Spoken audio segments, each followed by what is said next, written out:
So a few years ago, I got what is really not a singular, but a rather ubiquitous type of email from a young man, well-intended, I'm sure, although it was all in capital letters in red font. So I knew that this young man was angry. That is the universal signal that I don't like you when I send you an email in all capital letters in red font, because God forbid you sent it to me in black font and took the cap lock off, I would not know by dint of your words that you hated me. And so this young man writes to me, big red letters, I can't find a job because all the jobs are going to blacks and Mexicans. I thought, really? All the jobs are going to blacks and Mexicans? That I find fascinating, because the Labor Department data that I had literally seen the day before the email came in told me that black and brown folks were roughly twice as likely as white folks to be unemployed, even when they had the same level of education. That is to say, African Americans with college degrees almost twice as likely as whites with college degrees to be out of work, even when they had the same major. Latinx folks with college degrees 50 to 60% more likely to be out of work than their white counterparts, even when they had the same major. Indigenous folks 2/3 more likely to be out of work than white folks, even when they had the same degree, same major. Asian American and Pacific Islanders 25% more likely than whites to be out of work, even with the same degree and the same major. So I'm not totally sure which people of color were taking this dude's job or where these jobs were. Maybe they were in Second Life. Maybe these jobs were digging ditches on Minecraft. But wherever they were apparently not in the real labor market. And yet, he was quite convinced of it, and he was afraid of it, because someone had convinced him that someone had taken his job. Just as a side note, and if you take nothing else away from this speech, that would be a shame, but if you take nothing else away from the speech, please write this down. When people say you took my job, my question for you is this: did you have the job yet? Because if you didn't have it, it was not yours, right?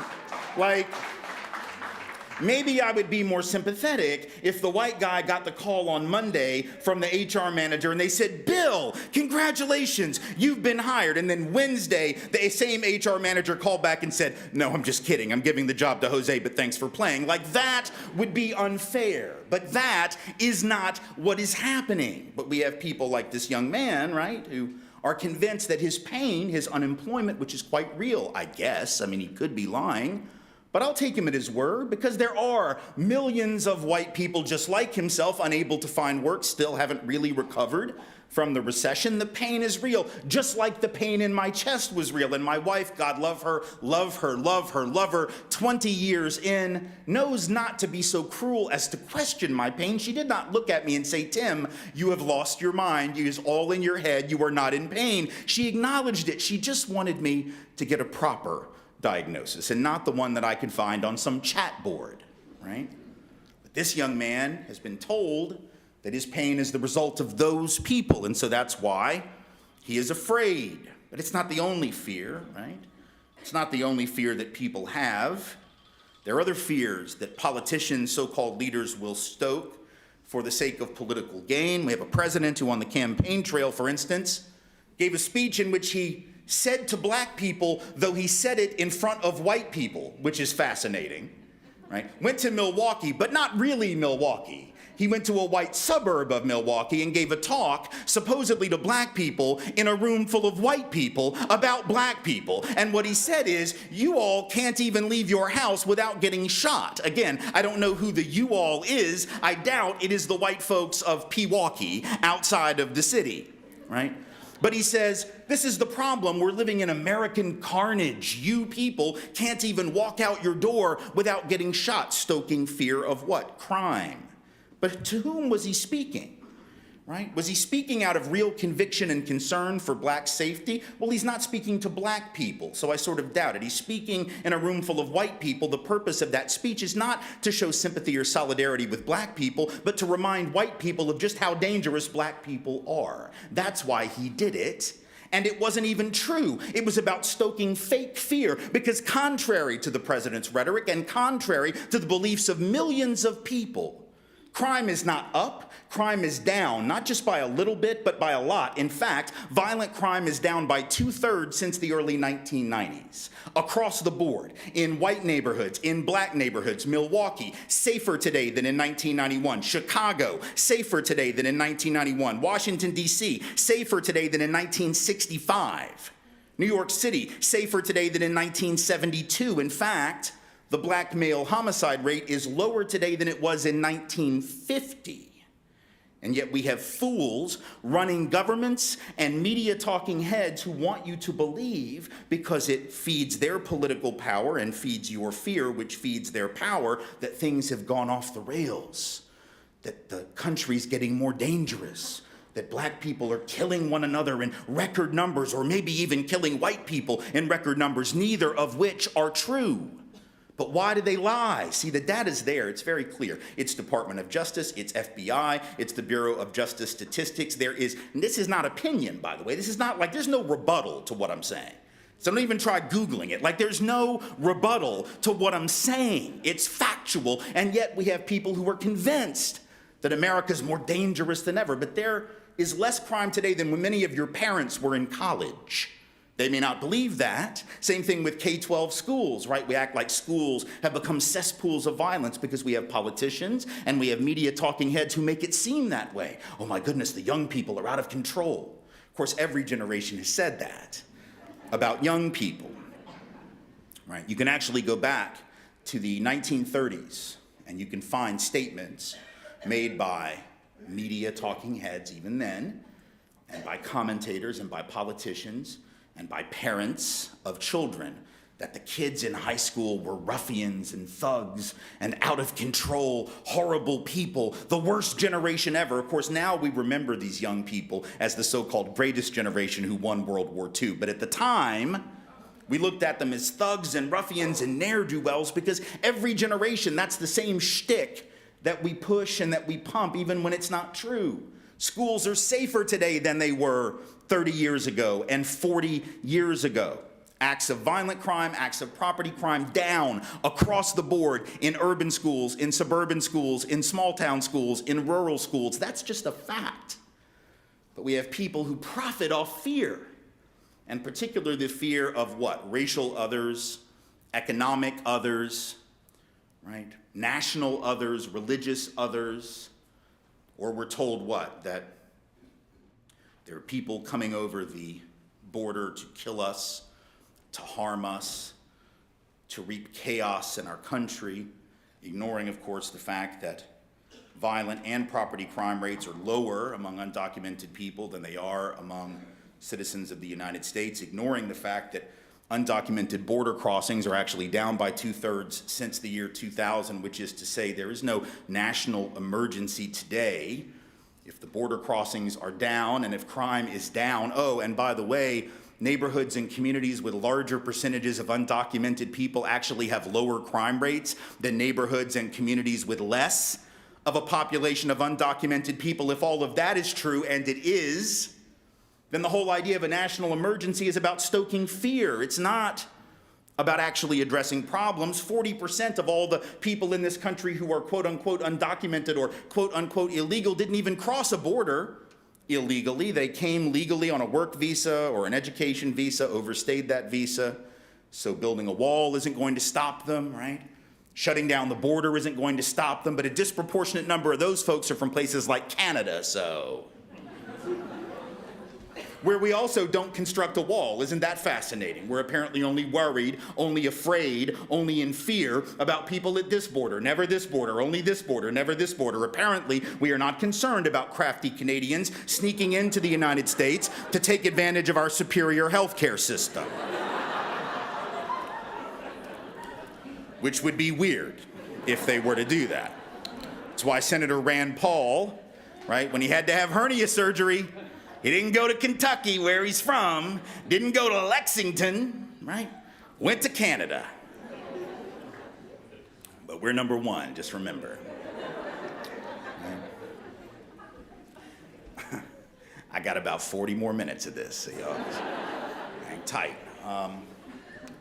So we're being told to be afraid of these things, even when these things are not really the source of the harm, the pain. The pain is real, and we ought not minimize that, and we ought to try to really address it. But if you're going to try to address pain without properly diagnosing its source, you're never really going to solve the problem, right? I mean, this is just sort of common sense. So it isn't compassionate to speak to people's pain in a way that isn't accurate. That's not compassion, right? You have to speak to it in a way that is accurate, and you have to insist on a proper diagnosis. But what makes it so easy for people to fall into these traps? Because I think most people are good people. Now, I could be wrong. I could be. But at the age of 50 and with a 17 and a 15-year-old daughter, I have a vested interest in believing that people are generally good, right? And if you know otherwise, please don't tell me. I'd rather stay in this bubble of naivete and faux innocence for a minute.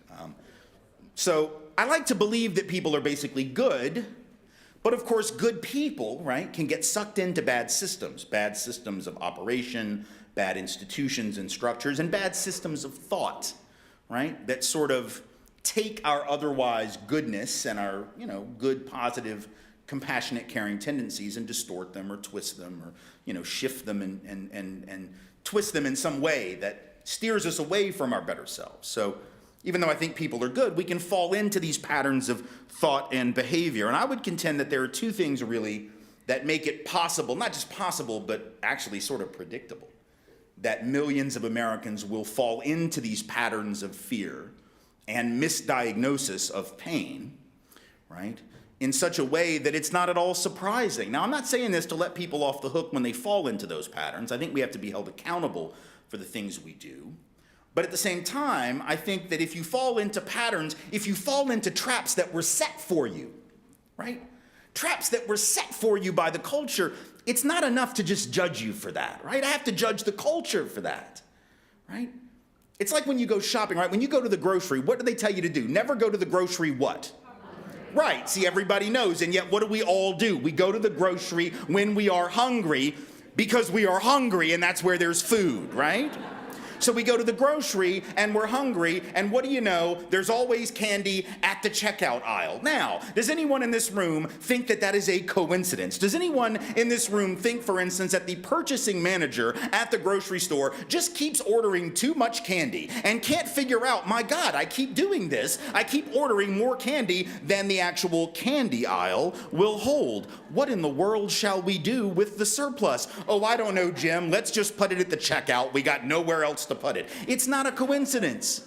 It's because it's an understood trap, right? Because the people that make money selling you stuff know that if they put candy at the checkout and the National Enquirer and the People magazine and the beef jerky or whatever else it is that you don't really need, don't really want, but always buy, that you will purchase it.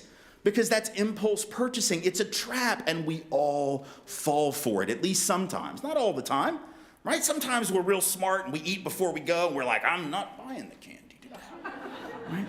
But next time, you're going to buy the candy, right?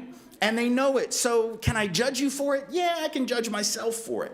But the real question is the culture that's setting the trap of consumerism, of materialism, of impulse purchasing, or in the case of racial bias, gender bias, class bias, all these other types of biases and prejudices, the traps of those, right, which are being set by the culture. So I think there are two forces that make it really easy and even predictable for people to fall into these traps. The first is an absolutely pathetic historical memory. We are the most ahistorical people on earth, right? And this is funny for a people that so love history, but only a certain version of it. Because white folks do love the past, y'all. Like, you do know that, right? Like, we like history. We like the past. Like, the past, we like it. We just like the past that makes us feel good, right? The past that makes us feel special. The past that allows us to have a little cute little hat with the slogan, "Make America Great Again." Because you remember it was great. You remember when America was great, right? Don't know for whom, but when it was awesome, until it went off the rails with that black guy who became president. Everything was cool right up until that, apparently, right? So we love the past when it makes us feel good. Now, we don't necessarily like it when people of color bring up the past, though. Right? I was at University of Mississippi the other night, and the day before I got there, there was a big neo-Confederate rally. 'cause Mississippi. And, and these good old boys are out there with their gray uniforms on 'cause their great-great-great-granddaddy Beauregard left it to them. And they're out there rallying with the Confederate flag and unironically telling black people to get over slavery. Now, see, here's the problem. When you tell black folks to get past the past and you're marching around waving a flag of a government that lost and lost badly 150 years ago, wearing gray uniforms of a defeated army, you do not obviously understand the definition of irony because you are a walking, talking piece of evidence of the thing. We don't like that past. We just like the past that venerates great-great-great-grandpappy Beauregard, not the one that brings him up a little short. So we have a horrible historical memory. We pick and choose, and we all do it. We do it in our own lives. I mean, let's just all admit it, right? We pick and choose the history of our own families that we want to recall. We want to hold up the good. We don't want to take the bad. We don't want to look at it too long. I get it. Like, it's understandable. It's a natural human instinct.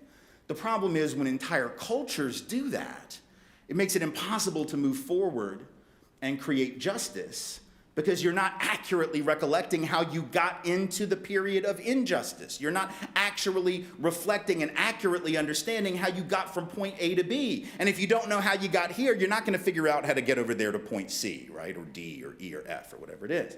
So we have a horrible historical memory. That's why people can wear that hat and the MAGA gear unironically, because they actually are able to believe because of their identity that America was once great.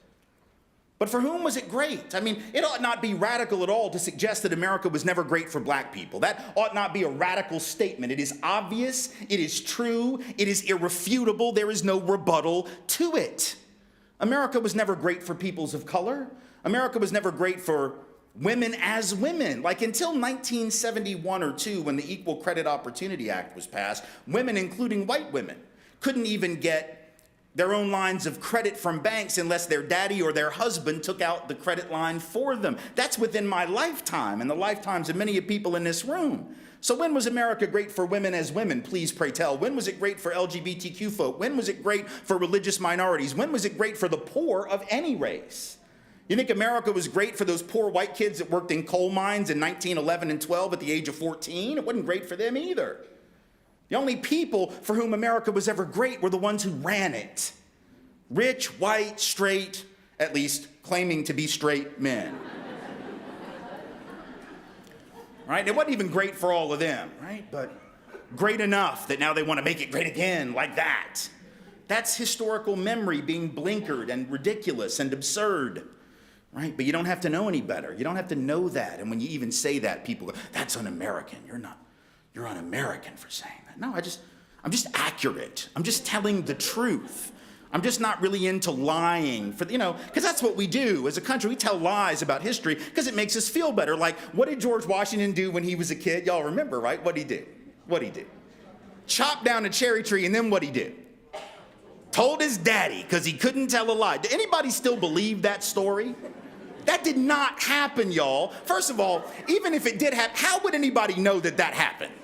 Like when George Washington was 8, nobody knew he was gonna be that George Washington. So nobody was paying attention to his 8-year-old self, thinking, oh, now that kid told his daddy about the cherry tree, we better write that down, just in case he becomes president one day and we need to hold him up as a particularly honest individual. It was just a lie that we told because we wanted George Washington to be this superhero. And people might say, well, that's sort of, you're nitpicking, and what's the point of that? The point is, why did we tell the lie? See, why don't we just tell the truth about our history? Well, because if we tell the truth, then it complicates our narrative about the present, and it complicates what our obligations are in the present to try to create justice and to undo some of the damage, perhaps, of that past. And it means that we can't continue to be afraid of the stuff that some folks want us to be afraid of because now we're seeing things more clearly. So we just settle for the inaccurate, absurd, blinkered historical memory. It's one of the reasons that there's so much pushback against the movement for Black lives that has emerged over the last several years in the wake of disproportionate police violence and brutality against Black bodies, right? Because when black folks stand up and insist that Black Lives Matter, if you have an accurate historical memory, that will not shock you at all. It will not seem troublesome. It will not seem weird, right? But if you don't have an accurate understanding of history, then that will seem odd to you, and you'll say things like, well, but what about my life? What about white lives? White lives matter. Don't white lives matter? All lives matter. I know, precious. Oh, I know. I already told y'all, I got a 17-year-old daughter, 15-year-old white daughter. They are white. They're both white. That's what happens when white people make babies. You get white children. I got 2 of them. And I know their lives matter. I know their lives. You have to tell me that their lives matter. You don't need to let me know that. Here's the thing, though. See, the problem is everybody knows their lives matter. The cops all know it. The employers all know it. The teachers all know it. The loan officer at the bank, when they go get a mortgage one day, they're all going to know it. Nobody questions it. And see, that's the point. You don't have to specify what gets taken for granted. So you don't have to say white lives matter. You don't have to say all lives matter. You have to specify that which gets left out. And if you understand history, you know that specifically black life has been devalued. That's why we must now claim it. That's why we have Black History Month, not White History Month, because we got a bunch of them. They just go by these tricky names we gave them, like May and June and July and August. All these names that we gave them just so folks wouldn't figure out that's what we were really doing, was white history. Now we're in Women's History Month. You don't need a Men's History Month, y'all. You got 11 of them. Right? You don't have to specify that which gets left out. And if you understand history, that won't shock you. Plus, you'd also understand that America has a long history of saying all and not meaning it. That's why all lives matter is not a comeback. It's not a rebuttal. It's absurdity. Right? We have a long history of saying all and leaving out certain people. Thomas Jefferson, right, said what? All men are created equal, endowed by their creator with certain inalienable rights, among those life, liberty, and the pursuit of happiness. But when he wrote those pretty words, he owned about 237 human beings, as I recall, so I'm figuring he didn't believe his own rhetoric. But it was pretty rhetoric. He just didn't really mean it, right? And then when the Pledge of Allegiance got written in the 1880s, it was redone in the 20s, it was redone again in the 1950s, but every iteration has ended with the same words. What are those words? With liberty and justice for all. There's that word again, all, but they didn't mean it. They didn't mean it in the 1880s, they didn't mean it in the 1920s, and they certainly didn't mean it in the 50s. So until all actually includes all, white folks are just going to have to back off and let black folks say black, and we need to say it with them. You understand? That's the reality of the situation. You have to specify that which has been left out. But again, if you don't have a clear understanding of the history of law enforcement in black communities, all of that will seem radical to you. Whereas if you do have that understanding, it won't seem radical at all. It'll just seem banal and obvious, right? Because at least, see, here's the thing, black folks know some of this history because they've lived it. So black folks know that policing traces directly to what? Slave patrols. That's the first iteration of law enforcement in this country that they experienced. And they know that it was law enforcement that enforced the slave codes, and it was law enforcement that enforced segregation. It was cops and jailers, members of law enforcement, that opened up the jail cells and let black folks out into the hands of the mob to string them up from trees, right? It was police who enforced segregation. It was police that pulled those protesters off of the stools at the Woolworths in Greensboro and Nashville and all throughout the South. It wasn't just random white folks. It was white folks with badges and guns and the power of the state. That doesn't mean all cops are bigots. It doesn't mean all cops are racist. It doesn't mean all cops are brutal. It means that the history of policing with black folks is a little different than the history that many of the rest of us have experienced. Because for African Americans, police were not the folks who came and got your cat out the tree. They were not the folks who came and gave little Johnny a ride around in the neighborhood just to show him how gosh darn exciting it was to be a policeman. That's not the history of law enforcement in black space, right? They know that it was law enforcement and is law enforcement that enforces the war on drugs, which I beg to remind you was never a war on drugs. We know it was not a war on drugs, is not a war on drugs, because it's not drugs being targeted, it's certain people being targeted, specifically black and brown people, because the data tells us what? That white folks use drugs, possess drugs, and sell drugs at the same or higher rates than people of color do, contrary to popular belief, and yet we know that Black and brown folks are 4 to 5 times more likely to be arrested for weed, for instance, and prosecuted for it and sent to prison.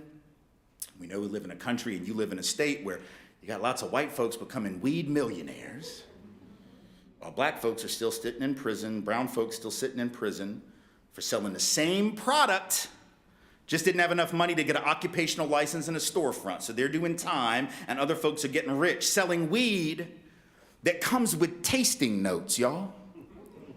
For real? Tasting notes with weed. Like, you can get your weed in 37 different flavors. Apricot. Y'all want peppermint chocolate chip? We got that. White people have gentrified weed, y'all. I don't need to know what to pair my weed with. The rules of weed say you just pair it with Cheetos. That's what you pair weed with. And I'm not advocating weed, by the way, I gave that up a long time ago. I have asthma, so. And y'all heard at the introduction, this was about the confessional mode, so I'm confessing my sins in a place of God. It's appropriate. It's appropriate. The data tells us the war on drugs was not about drugs. Black and brown folks know that it's not about drugs, right? So they have a different attitude about law enforcement, and that's understandable, isn't it? It makes sense, right? If you understand history, if you understand the contemporary reality, then this movement isn't odd, it isn't weird, it's logical, it's rational. But if you don't have that sense of history, then it becomes very easy to miss this. Same thing with immigration, right? So you think about why we respond the way we do to people coming over that southern border, right? And white Americans will say things like, well, I don't mind if they come. I just want them to come the right way, legally, like my ancestors did. Oh, for real? All right, let's talk about your ancestors then. All right, for real? Legally, like your ancestors, like mine, legally, like our people did. Let's talk about that. First of all, there was no law to break, y'all. Right? So when your great-great-grandparents don't break a law that wasn't even on the books yet, so they couldn't even have come illegally had they wanted to, the fact that they then came legally does not get them any bonus points. You don't get patted on the back for not breaking a law that didn't exist. Right? And I'm quite confident that had indigenous people known what was going to happen, they would have passed some immigration laws and we would have broken them. You actually think we wouldn't have broken them? Like, you think if native people had passed really hard immigration laws to keep us out, that we'd have been like, well, we're starving in England, but wouldn't want to break the laws of the nations of the Americas, wouldn't want to break those anti-immigration, wouldn't want to do anything illegal. We'll just stay here in England and starve to death. But it was nice while it lasted. It was a nice dream. No, we would have crossed the border. We would have crossed the ocean. We would have come irrespective of the laws because we were striving for the same thing that all migrants strive for, life and opportunity and liberty and all of that. But see, that's also part of the history that we don't want to admit because we have this blinkered notion of history as white Americans. See, black folks know how they got here. That's why I'm putting it on white. Like, black folks know how they got here. And Asian Americans, many of them know, especially if they're of Chinese descent, that many of their ancestors were brought here to build the railroads, right? And I mean, Latinx folks, particularly Chicano folks, they know they were here first, right? We stole half of their country in a war of aggression that we started on false pretense. They know that even if we don't. Indigenous people know how they got here, but we've been telling lies for a really long time. So one of the lies that we tell is, our people came for freedom, high-minded principle, liberty. But those people, they're just coming for stuff. No, everybody came for stuff, y'all. Everybody came for, we didn't come for free. First of all, if we had come for liberty, we would have established it. But we did not. And I don't just mean for black folks and brown folks, that goes without saying. We didn't establish liberty for other European people. Right? I mean, the colonies were like some of the most unfree places on the planet at that time. Like, the history of the American colonies is pretty much about oppressing black folks, stealing indigenous land, and looking for the witch. Right? It's pretty much what then when we found her, we killed her because she wasn't praying the right way. Right? That's not liberty. That's not freedom. That's horrible oppression and tyranny. But we act like we had these high-minded principles, and we act like we came here, right, with skills and clean fingernails, right? And then we get angry at these low-skilled labor. They don't even speak the language. They're all low-skilled. Like, we came over here reading Chaucer and contemplating complex mathematical equations. Have y'all read Dickens? Like, do you know whence we come? Like, so when the president calls African nations S-hole nations, right? Have you read Tale of Two Cities? Right? Do you realize that the original S-hole nations were our countries? We've written about them, but we act like that's not true. Oh no, we all came from glistening gold, highways and big buildings and advanced technology, right? We're better than those people, but we came for the same reasons, desperation, that they're coming, right? We act like we were better, but the fact is our people were the losers of Europe. That's the historical truth. And I'm not saying that to be mean or hyperbolic. It's just true. Again, it's inarguable. You know how I know? Because the winners don't leave, y'all. The winners don't leave. The winners don't get on the boat. Why would you get on the boat if you were winning? If you were winning, you would not get on the boat. If you were winning, you would stay right where you're at because you're winning. Why in the world would some English person in 1647 gather his family around the fireplace at the castle down from the king's place and say, all right, children, I've been talking to your mum about this, not much, because after all, I needn't talk to her at all. It's 1647 and her opinion doesn't really matter. But we've been having this conversation and we've come to the conclusion that 2 weeks from tomorrow, pack your bags because we're going to get on a big ship, a huge boat. I don't even know if it's seaworthy. We might capsize. We might be eaten by sharks. We might be kidnapped by pirates. We might die of scurvy, but I think that if we survive the journey, you will agree a year hence that it was a fantastic journey. All right, that didn't happen. The winners didn't get on the boat, which is why it's so funny when white folks get on Ancestry.com looking for some royalty in our families, right? Looking for the kings and queens. Where are they? Where? Oh my God. Well, there's my great whatever came over on the Mayflower. All right, here's the deal. If you actually knew who was on the Mayflower, and who was on those early ships, you might not brag so much.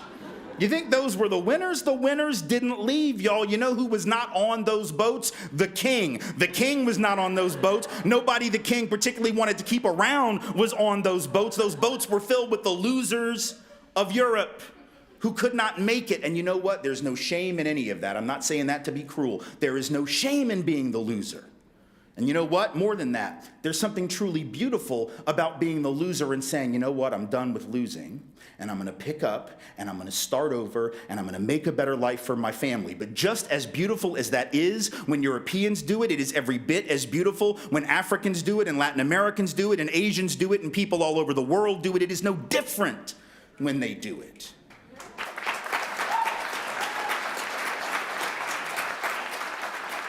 But because we don't know our history, we don't see it. And finally, just the very way in which these political fears get stoked is a long-standing process. After the presidential election in 2016, there were a lot of commentators, right, who said things like, this is not normal. This is not the America we know.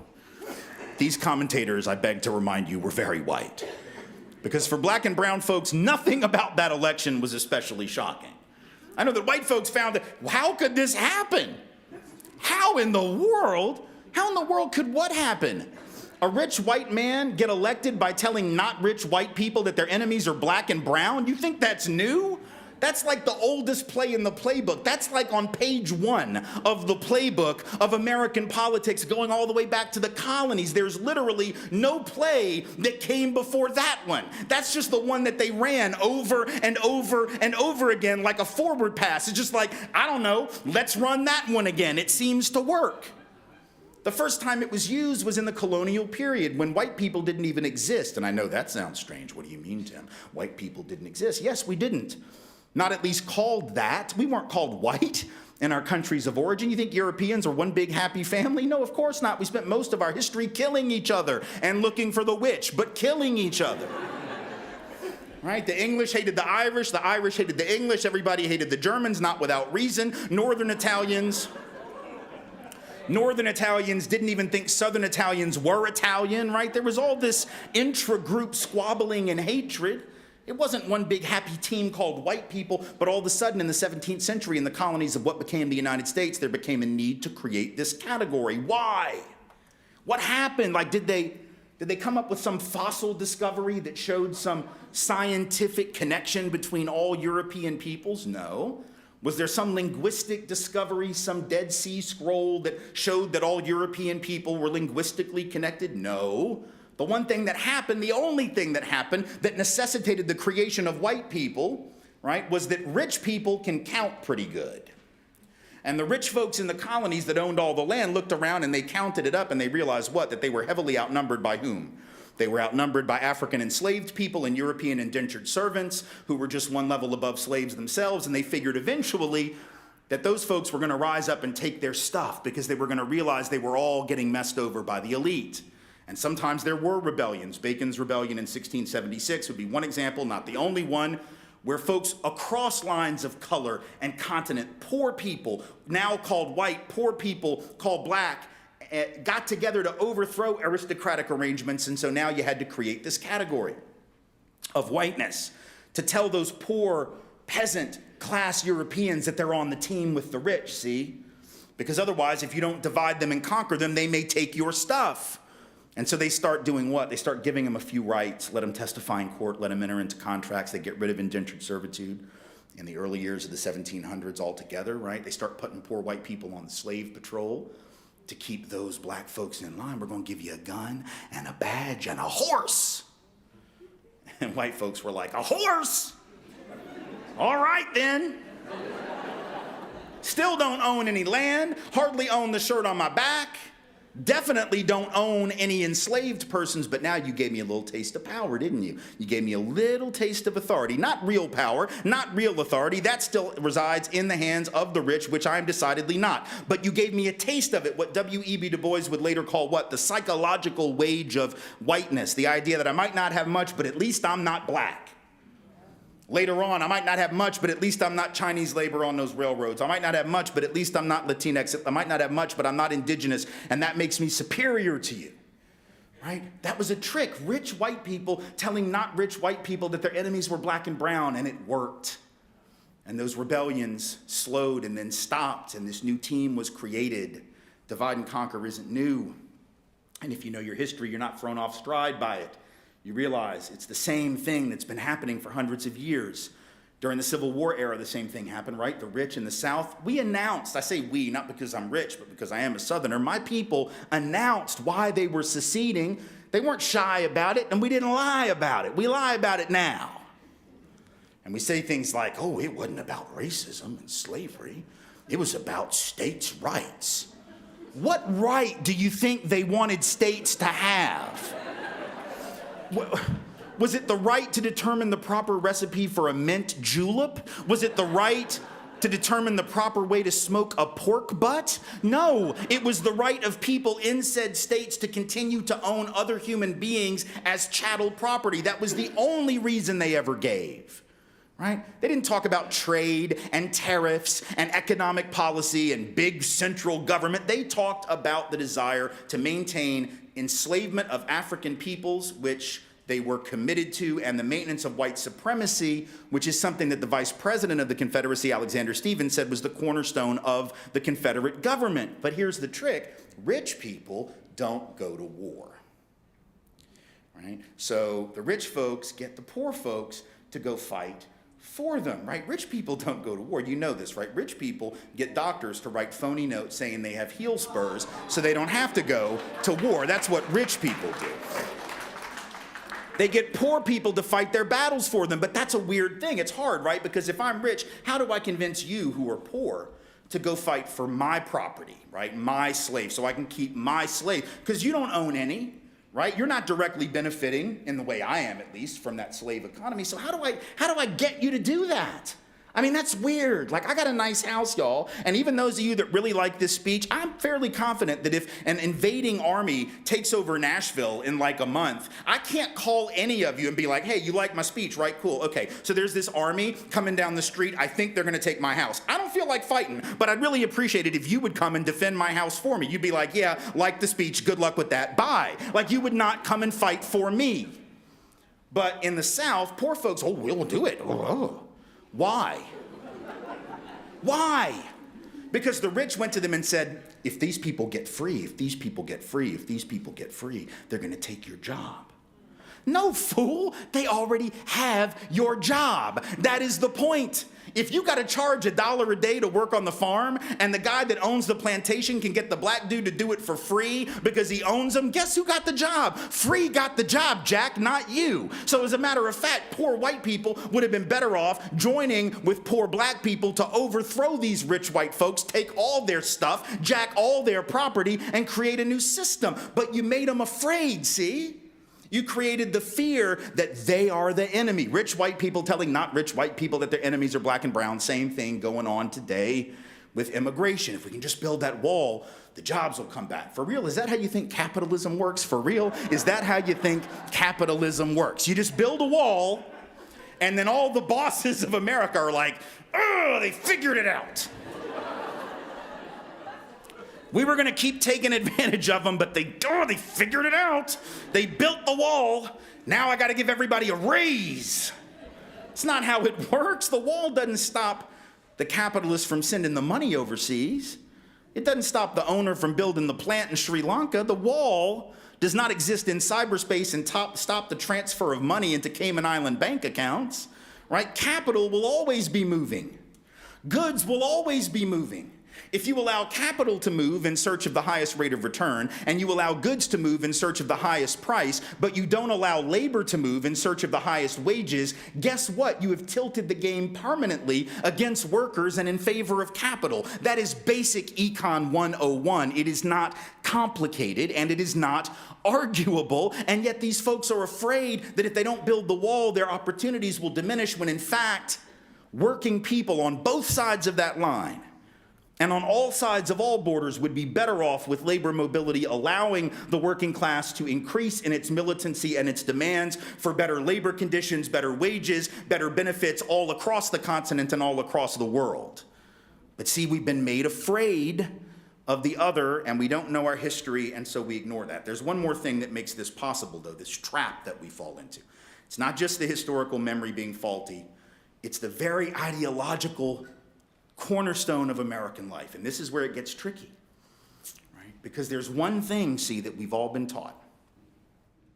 All of us, regardless of race or gender, sexuality, region of the country from which we come, socioeconomic condition, whatever our identities are that are different. We got a lot of people with different backgrounds in this room, but the one thing that we've all been taught, either by parents, or if not by parents, by teachers, if not teachers, by preachers, if not preachers, by politicians, if not them, then by the ethos of the country, is the American ideal, right? The secular gospel of this country. Genesis 1:1 in the Bible of Americanism. And what is it? You know what it is. We all know, right?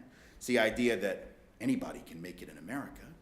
If you just work hard enough, anybody can make it, right? And if you didn't make it, it's your own fault. And if you did make it, it's because you're better, and if you didn't, you ought to work harder. And here's the problem with that. First of all, we all know people who have worked hard their whole lives and have nothing. So at some level, we know it's not that easy, right? And we all know people, or at least most of us do, right, who were born on third base but think they hit a triple, and they never actually had to work particularly hard an entire day in their lives. I'm told there are even some people who were earning $200,000 a year at the age of 3 in the early 1950s, and were a millionaire by the age of 8, and ultimately ended up getting about $400 million worth of real estate in a portfolio from their father, and then wants you to believe that he happens to be a self-made billionaire. I'm told that this happens. I don't know if this is true, and I'm not sure who I'm speaking of, but I'm sure you can Google that later on tonight. We all know that it's not as simple as wherever you end up is all about your efforts. We all know that. We all know it, but we want to believe it, don't we? Because it makes us feel that we're the captains of our ship. So I get it. We want to incentivize effort, so we want to say it. We want children to believe in themselves. But here's the problem. If I tell you that where you end up is all about your effort, and then you look around and you see massive disparities, especially disparities that track things like color, right? So that disproportionately it's white folks up here, and disproportionately it's people of color down here, and disproportionately it's men up here, and disproportionately it's women down here, and of course just the rich versus the poor on a socioeconomic level. What happens? Racism, sexism, and classism become logical conclusions. They become default positions, because I told you that wherever you end up is about your effort. And that means the people down here, well, they just must not want it as much. See, that's the logical conclusion if you believe that uncritically. If you don't interrogate Genesis 1:1 of the Bible of American ideology, which we are not, I beg to remind you, encouraged to do, right? Then it becomes very easy to assume that white folks are just superior, either biologically or maybe culturally and behaviorally, or they just make better choices, right? And women just don't want to be as successful, and they just aren't as fit for certain types of jobs and certain types of careers, and the poor of whatever race are obviously lazy. All of these become logical conclusions. So if you're taught that and you're not taught to interrogate it, it becomes really easy to fall into the trap. And the other thing that becomes easy is this. Think about what happens if you're told for hundreds of years, your group, the group from whence you come, is told for hundreds of years that that's true, that wherever you end up is all about you. And so you see white folks here disproportionately, overwhelmingly, see people of color down here. And then, after being told for hundreds of years that that's the way it's supposed to be, right? Because wherever you end up is all about you, so that's natural, that's normative, that's unquestioned. What happens when the people down here start making moves a little bit, right? Not even big moves, y'all, right? Black folks still twice as likely to be unemployed, 3 times as likely as white folks to be poor, 1/15 the net worth of white folks on average, but making moves a little bit, right? There's been some change, right? When all of a sudden the president's a black guy, and all of a sudden, the people on the posters and the children's walls in the bedroom, the icons of popular culture, might be black and brown. All of a sudden, we're listening to each other's music. Multiculture is the popular culture in a way it wasn't even just 25 years ago, 35 years ago. Some of us old enough in this room to remember MTV when it started. Well, first of all, we remember that MTV used to play music videos, y'all. That's a thing. But more importantly, we remember when they did not play black music videos. Right, Michael Jackson was the first they ever played. Then they played like one Prince song. They're like, yeah, we can't do that again for a couple years, right? They did not play black music. Now, popular culture is thoroughly intertwined, thoroughly multicultural. You got country artists that are making records with rap artists. What? Like, that doesn't even make sense 20 years ago. That doesn't even make sense 10 years ago, but that's happening now, right? And so popular culture has shifted, right? Folks down here making moves. Political culture has shifted. Black president, that making moves. All of a sudden, the demographics are shifting so that in 30 years, half the country is going to be people of color, half are going to be white, right? And so if you've always been told that this is what normal is, right? Whites up here, people of color down here, even if it's only here now, I mean, it's still, white folks still running stuff, right? But if there's been some narrowing of the gap, right, all of a sudden you start getting nervous because you were told that these people didn't really deserve that. So when they start to move up, they must be getting unfair preferential treatment. That's the only reason they'd make that progress. And we must be oppressed. All of a sudden, pluralism or equality even moves toward it, come to feel like oppression because you've been sucked into the trap of believing that the distribution was just and good and legitimate. So even good people can get sucked into that, right? Even good people can end up internalizing those messages because advertising works, doesn't it? Right? That's why the impulse purchasing thing I mentioned, it works. That's why companies take out those ads during the Super Bowl. They spend hundreds of millions of dollars to sell you stuff. They're not just blowing money because they got money to blow. They're trying to get you as many ads as possible so you'll buy their product. And the research says that if you see an ad for a consumer item like 12 times, it's the rule of 12 is what they call it. You see an ad 12 times, that's the point at which you are exponentially more likely to buy the product. Well, if I can make you buy a certain cell phone or a certain type of toilet paper or a certain tennis shoe or a certain toothpaste after 12 ads, don't you think it's possible that I can make you buy a racial stereotype, a gender stereotype, a class stereotype, a religious stereotype? Because you know what? You've seen that ad, metaphorically speaking, way more than 12 times. We've been seeing that ad all of our lives, and even good people can fall prey to it. So until we get clear on our history and until we are radically humble about our own conditioning, and until we're willing to be radically humble about our own success, because see, that's part of it. The reason we want to believe that where we end up is all about us is it makes us feel better if we've been successful. And if we haven't been, we think if we just work a little harder, we'll get there. But we need to be humble enough to admit that where we are is not about us. This idea of rugged individualism is the most dangerous ideology on the planet. A, because it isn't true. B, because it justifies inequality and reinforces injustice. It's just not true, though. That's really the point. There's no such thing as a rugged individual. There's no such thing as an individual human being abstracted from their social context. Humans are social creatures by definition. None of y'all were raised on an island by a porpoise. Right? We all had people around us, a village around us, a tribe around us, a family around us. If y'all actually ever do come across someone who qualifies as a rugged individual, please promise me that you will run from that thing. Because that thing will be feral. That thing will not have language. That thing will never have been taught the taboo about not eating you, because nobody would have taught it on the island where it was being raised, apparently, by the porpoise. There is no such thing as a rugged individual, right? We've all had help. Some of that help was about racial advantage and history. Some of it was about gender. Some of it was about socioeconomic head starts. Some of it was just luck. Right? I know we don't like to admit that. We don't like to admit luck because it's scary, right? When you admit that maybe you just had some luck, then if your luck is good right now, next Wednesday it could all go sideways, right? So I get it. It's frightening, but it's inarguable that there is such a thing and that we benefit from it, right? I'm a good example of this, and I would never ask you to contemplate this for yourself without demonstrating it myself. The only reason I'm here, I mean, my mama would tell you I talk real good, and that's why I'm here, and I guess whatever. I got like one skill in the world, and this is it. But that's not why I'm here. A lot of people talk real good, right? A lot of folks talk real good. A lot of folks write better than me. That's not why I'm here. I'm here because of a trajectory that I only had minor control over. It wasn't really about me. My very first job out of college was fighting a neo-Nazi, white supremacist former Klan leader David Duke when he ran for U.S. Senate and then governor in Louisiana in 1990 and 91. And because I had that job, that was sort of a big deal. Nazi about to win a United States Senate race. So if you were involved in that campaign, you sort of got a little shine from the press, right? You got a little attention. Well, I was 21 years old.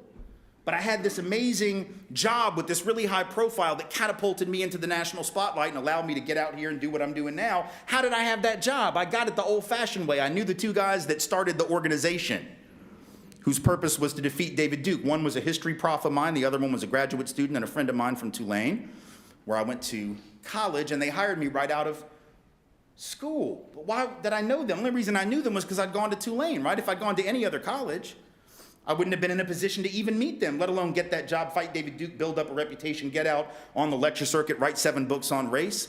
Why did I go to Tulane? Y'all, I went to Tulane because I was chasing a girl that was going to LSU. I mean, that's the truth. That's why I went there. There's no high-minded principle. I was chasing a girl who I had dated in high school who was going to Louisiana State University and convinced me that that was where I needed to go. I had never thought of going to Tulane. I was a high school debater. My girlfriend was also. She, however, was in Louisiana. I was in Tennessee. We met during a summer debate camp. I know, appropriately geeky. We met at a summer debate camp in Washington, D.C. at American University in the summer of 1985. I wasn't thinking about Tulane, never even had thought of Tulane. I was going to go to Emory in Atlanta.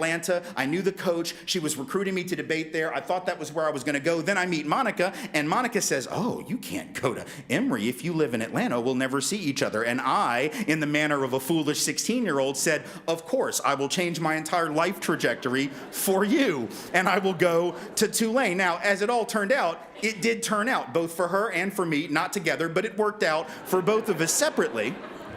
But the point is, if I don't meet Monica and she doesn't convince me to go to Tulane, I don't meet those men, I don't get that job, I don't build up that reputation, and I'm not doing what I'm doing today. Why, however, did I meet Monica? Only because I went to that debate camp, and only because I was indeed a debater, and the only reason I was a debater. Now, you may think that based on what I'm doing here tonight, that I came out of my mama's womb debating and arguing and speaking, but that would indeed not be true. When I was younger, this was not my skill set. I had a different one. I was a baseball player, and a really good baseball player. Now, I should say, as a side note, I was not as good a baseball player as Donald Trump, and I say that because y'all do know the story, right? Maybe you don't, but you're about to. Donald Trump wants you to know, he has said this on the record, that he was the best baseball player in the city of New York in 1962, which, for those of you who follow baseball, you will recognize as one of the many years that the Yankees won the World Series. But Donald Trump would have you know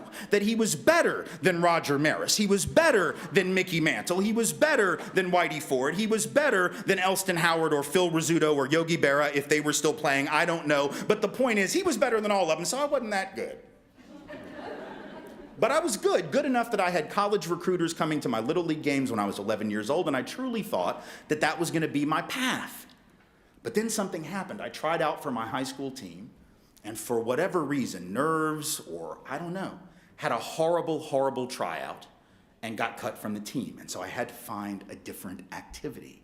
If I make the baseball team, which by all rights I should have, given my history as a baseball player, I wouldn't have been a debater. I wouldn't have been at a debate camp during the summer. I'd have been playing more ball during the summer. But I had to find another activity. That was debate. That led me to American. That led me to Monica. She led me to Tulane. That led me to those men. That led me to that job. That led me to this career. That is not about me at all. That is about a series of serendipitous events over which I had no control, and me acknowledging that doesn't take away whatever skill set I have today doing what I do, but me telling you that is to model the kind of radical humility that we have to have if we're going to create equity and justice, because if we keep holding on to the idea that we've earned everything that we have by God and we don't want to share it with anyone because we think it's all about us, we'll never build a society of plenty for everyone. We'll never build a society of justice and equity because we'll be fighting over the scraps of a pie to which we feel entitled and that we feel others are not entitled to the same. We don't need to make America great again. We need to make America great for the first time, and we will only do that on the basis of truth and humility and honesty. Thank you all so very much for being here. I appreciate you.